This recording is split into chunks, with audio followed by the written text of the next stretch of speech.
दोस्तों नमस्कार। आपने अमूल का तो नाम सुना ही होगा। अमूल भारत का वो ब्रांड है जिस पे हम सबको गर्व है। अमूल वो ब्रांड है जिसके कारण दुनिया की बड़ी-बड़ी डेयरी कंपनीज भारत में अपना सिक्का नहीं जमा सकी।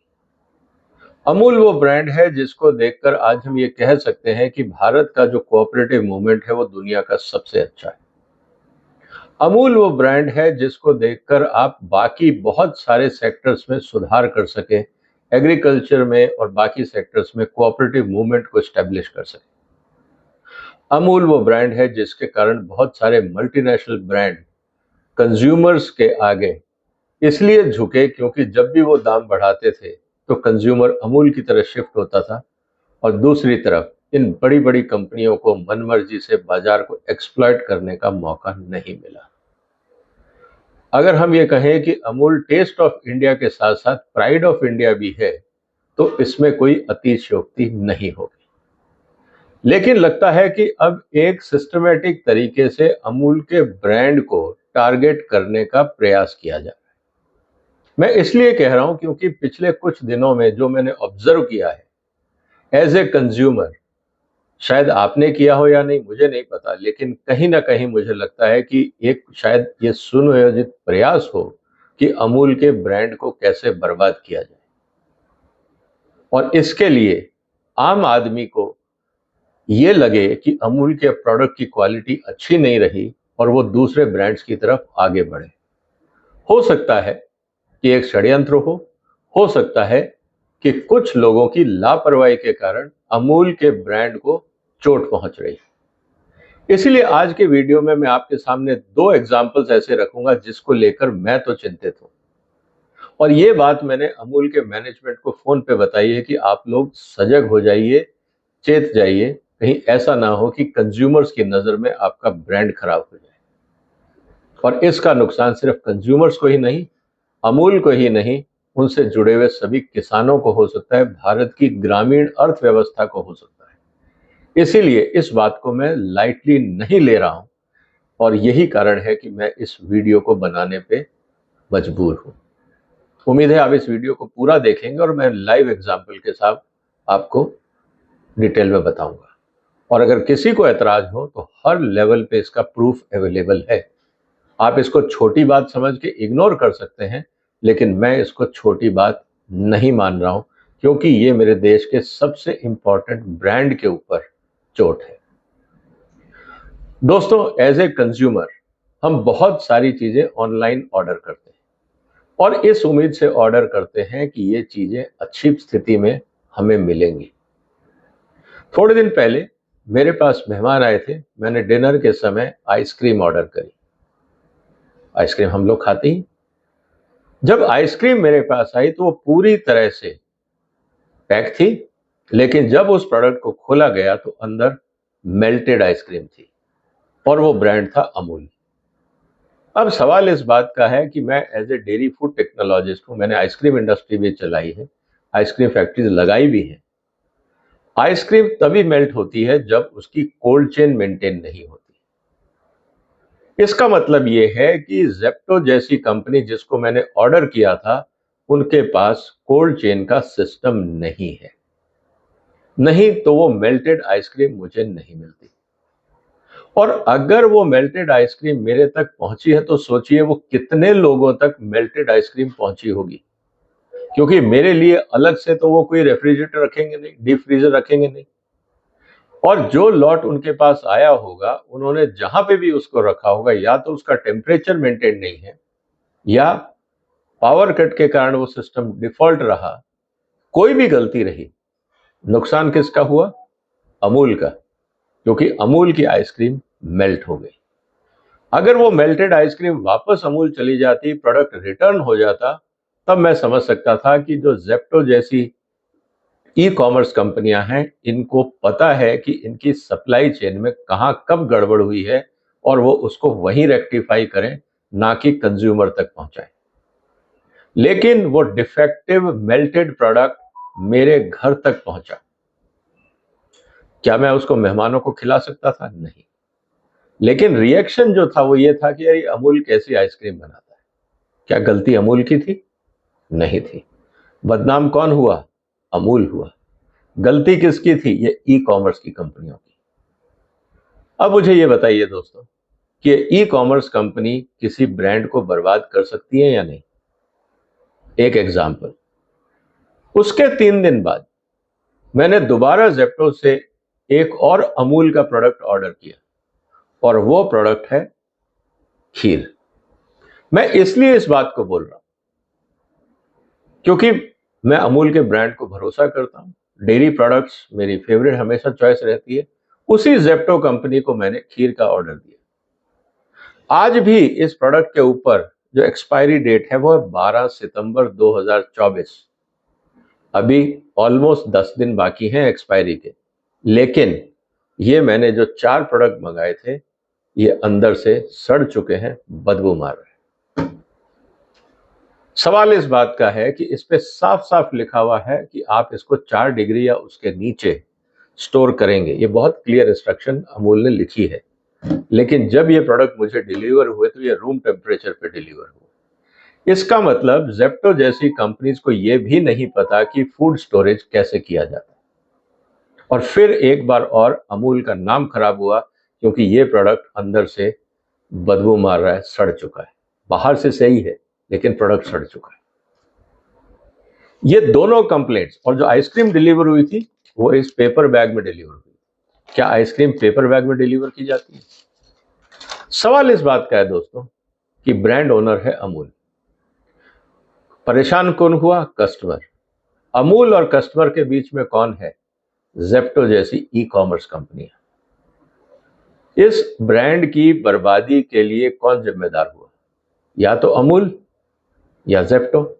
और अमूल ने अगर बाकी पूरे देश में अपना इंफ्रास्ट्रक्चर डेवलप किया है तो जेप्टो जैसी कंपनियों को वो सवाल इस बात का है कि वो डिलीवरी की जिम्मेवारी क्यों दे रहे हैं।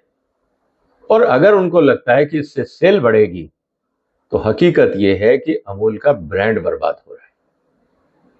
क्या मैनेजमेंट को सोचना नहीं चाहिए? अब सवाल इस बात का है कि अमूल मैनेजमेंट के जो ग्राउंड लेवल के ऑफिसर्स हैं वो क्या कर रहे हैं। और जो जेप्टो जैसी कंपनियां हैं, ये तो मैंने वो पेरिशेबल प्रोडक्ट बताए जिसको मैं आपको बता सकता हूं।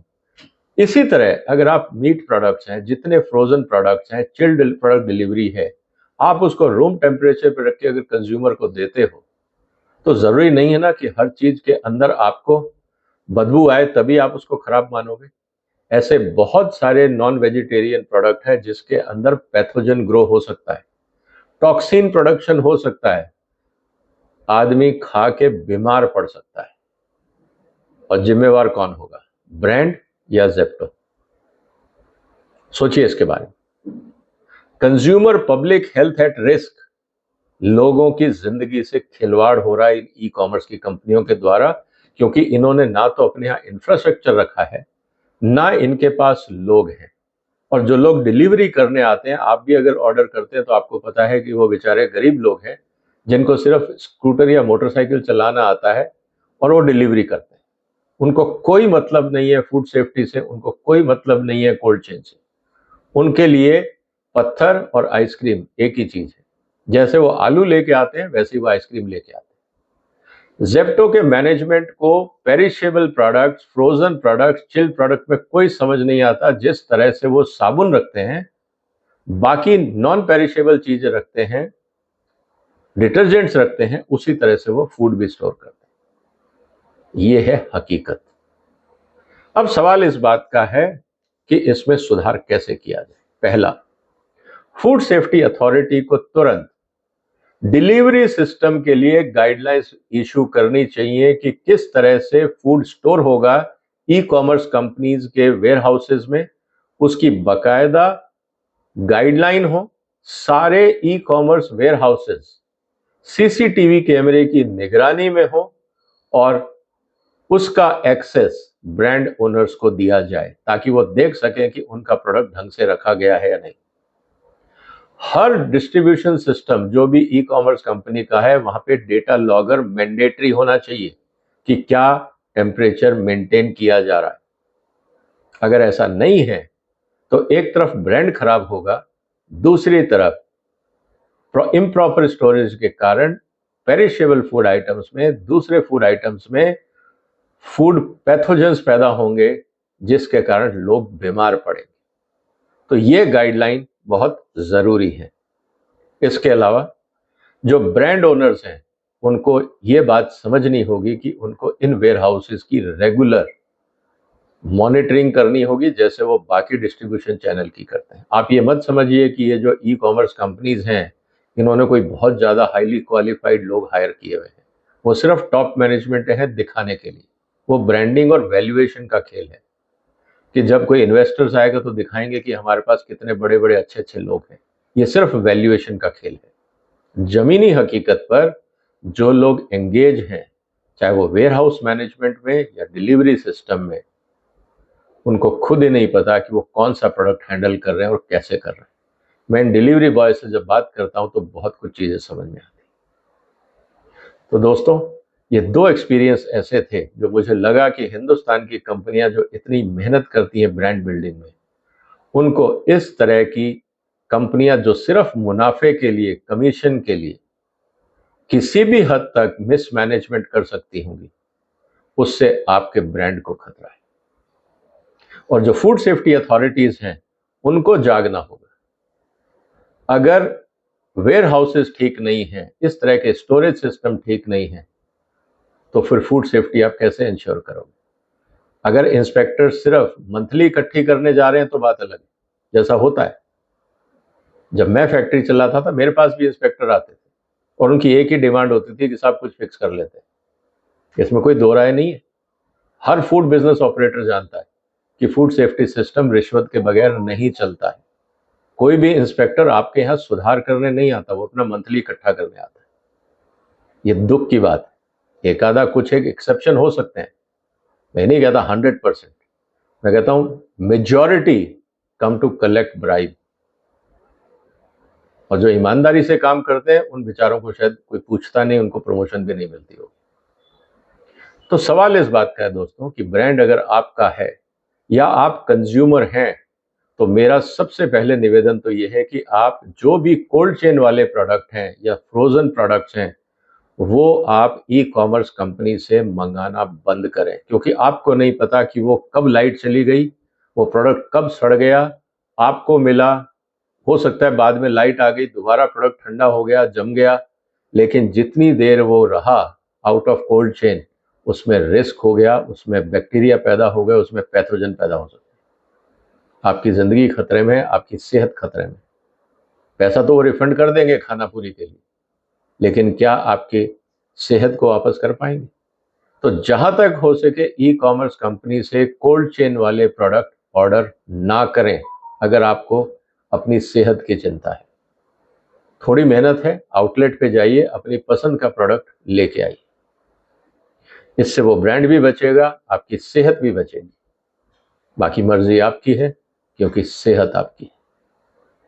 उम्मीद है आपको मेरे साथ जो घटनाएं हुई उससे आपको कुछ समझ में आया होगा कि किस तरह से हिंदुस्तान के ब्रांड्स बर्बाद हो सकते हैं।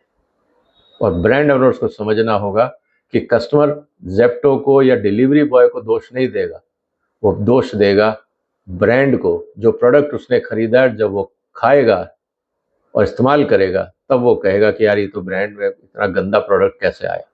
तो बदनामी ब्रांड की है, डिलीवरी वाले की नहीं। इस बात को आपको समझना होगा। तो दोस्तों, आप इस वीडियो को शेयर करिए, समाज में इस बात की चर्चा करिए। अगर आप बिजनेस में हैं या आपके बिजनेस के दोस्त हैं, उनको आप शेयर करिए। मैनेजमेंट के स्टूडेंट हैं तो देखिए कि किस तरह से इनमें सुधार हो सकता है। और अगर आप कंज्यूमर हैं तो आपको इसलिए देखना चाहिए कि आपकी सेहत का सवाल है। इस वीडियो को शेयर करिए, चैनल को सब्सक्राइब करिए। फिर मुलाकात होगी एक और महत्वपूर्ण मुद्दे के साथ। तब तक वंदे मातरम।